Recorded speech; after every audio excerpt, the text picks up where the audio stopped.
পারে বলে আমরা মনে করছি।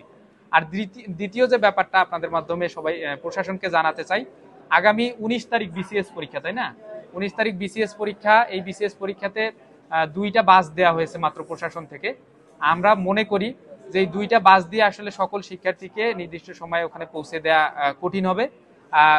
বিশ্ববিদ্যালয়ের অনেকগুলো বাস আছে, এই বাসগুলো সবগুলো বাসকেই এখানে ব্যবহার করা যেতে পারে। আমরা জানি এখানে কয়েক হাজার শিক্ষার্থী পরীক্ষা দেয় রাজশাহী বিশ্ববিদ্যালয় থেকে, তো বাসগুলো যেন নির্দিষ্ট সময়ে ছেড়ে যায় এবং শিক্ষার্থীদের বিসিএস পরীক্ষার হলে সুন্দরভাবে পৌঁছে দিতে পারে, এটা আমি আপনাদের মাধ্যমে আহ্বান জানাই।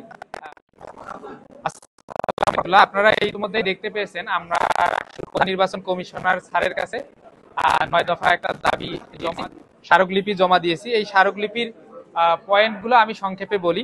আমরা প্রথম যে ব্যাপারটা বলেছি যে পোলিং এজেন্টদের প্রবেশ অধিকার এবং তাদের দায়িত্ব পালনের ক্ষেত্রে প্রশাসনের পক্ষ হতে যাবতীয় সুবিধা নিশ্চিত করা, এটা হচ্ছে প্রথম দাবি দিয়েছি।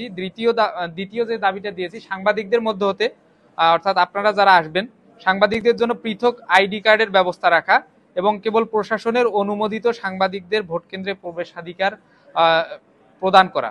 3 নম্বর যে দাবিটা আমরা দিয়েছি, ত্রুটিমুক্ত ওএমআর মেশিনে ভোট গণনা।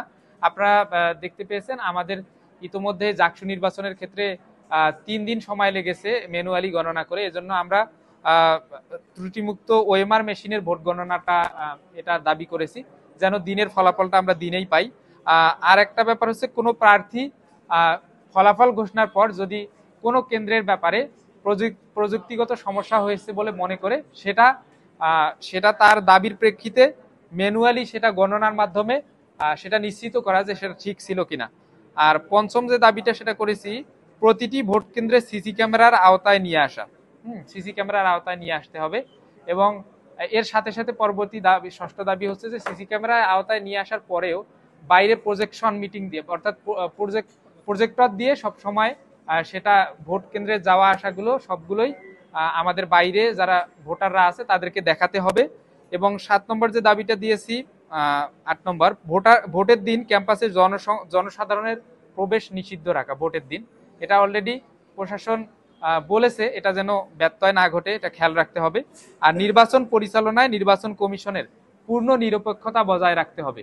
আমরা এর আগেও অনেক ব্যাপার দেখেছি যেটা একপাক্ষিক আচরণ বলে আমাদের কাছে মনে হয়েছে, এজন্য নির্বাচন এখন যেটা পরিচালনা হবে এখন থেকে নির্বাচনের দিন পর্যন্ত পূর্ণ নিরপেক্ষতা যেন বজায় থাকে। আমরা সম্মিলিত শিক্ষার্থী জোটের পক্ষ থেকে আমি ভিপি প্রার্থী মোস্তাকুর রহমান জাহিদ, আমি আমার স্বাক্ষরিত একটু স্মারকলিপি নির্বাচন কমিশনে জমা দিয়েছি। আপনাদের মাধ্যমে সবাইকে, সকল শিক্ষার্থীকে আহ্বান জানাই, আমাদের সম্মিলিত শিক্ষার্থী জোটের ওপর আপনারা আস্থা রাখবেন, আমাদেরকে ভালো মনে করলে, যোগ্য মনে করলে অবশ্যই ভোট দিবেন। আসসালামু আলাইকুম। আমাদের দাবিগুলো এখন পর্যন্ত মানা হয়েছে কোনটা? আচ্ছা, এখন আমাদের নতুন দাবির মধ্যে আপনারা দেখতে পারবেন যে এখন পর্যন্ত যেই প্রশাসনের নীতিমালাগুলো আছে এই দাবিগুলো কিন্তু একই দাবি।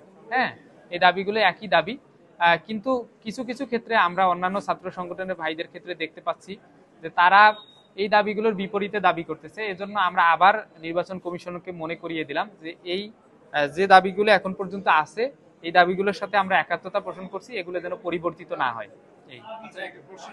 এটা অবশ্যই অনুচিত, কারণ এই রাকসু নির্বাচনে যারা ভোটার এবং যারা প্রার্থী তারা ব্যতীত তো এই রাকসু নির্বাচনের দাবি দেওয়া হোক বা রাকসু নির্বাচনের প্রচারণার কার্যক্রম বা যে কার্যক্রমই বলি না কেন সেটা করা অনুচিত।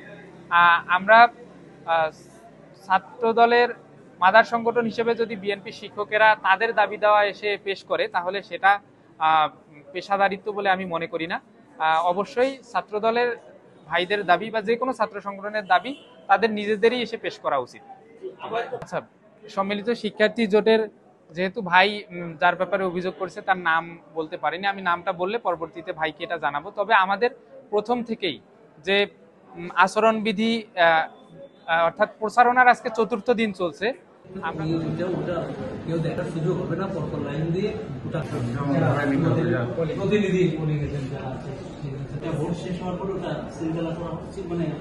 দেওয়া হবে প্রতিনিধিদেরকে সাথে করে নিয়ে আমাদের রিটার্নিং অবস্থাটা ওই প্রত্যেক কলেজ সেন্টারে ৬টা করে এবং কাউন্টারে তোমাদের ঘরে যেমন নাম্বার আছে, 1 নাম্বার শের বাংলা, 2 নম্বরে এই যে সিরিয়াল আছে, এই চেক করবে, সব ডিলিট করবে। আমরা আমাদের এক্সপার্টরা করার পর তারপরে এইটা যে প্রোগ্রাম, এই প্রোগ্রাম অনুযায়ী তোমাদেরকেই ডাকবো 6টা মেশিন, 6 সংসদের থেকে তোমাদেরই কেউ প্রতিনিধি, যে ওই যে ভোটার যে ব্যালট পেলে মেশিন কি বলবে, যদি এক না হয় তাহলে ওই মেশিনতে বিশ্বাস করা যাবে না, কোথাও ত্রুটি আছে, সেই ত্রুটি এইভাবে প্রত্যেকটা মেশিন এইভাবে চেক করার পরে তারপরে কাউন্ট শুরু হবে।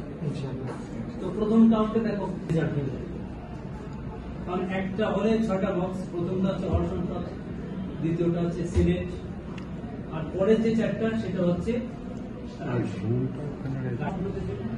তাহলে এটা হয়ে গেল। এবার সিনেটটা একটা মেশিনে সিনেট, ঠিক আছে।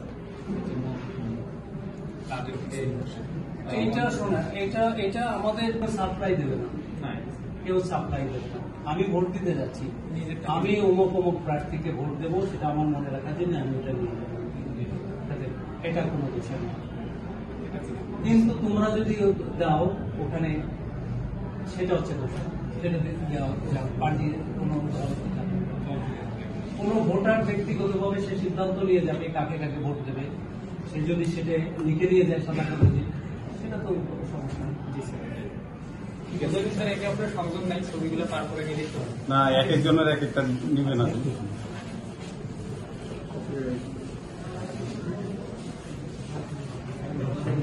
ঠিক আছে, ঠিক আছে।